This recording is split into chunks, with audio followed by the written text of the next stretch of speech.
Hello friends, welcome to Rajmudra Academy. When we talk about this topic of migration, there are two important terms that we need to know. One is place of origin and other is place of destination. Now, there are some factors which are either attracting you or there are some factors which are simply pushing you from the place of origin. And these factors are known as push factor and pull factor.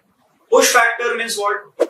It is such factor which is pushing away you from the place of origin. For example, there are no proper facilities at the place of origin, so it is pushing you away from that place. And then there are some pull factors which are attracting you to the place of destination. For example, good educational facilities, good roads or water facilities. So these are attracting you to the place of destination.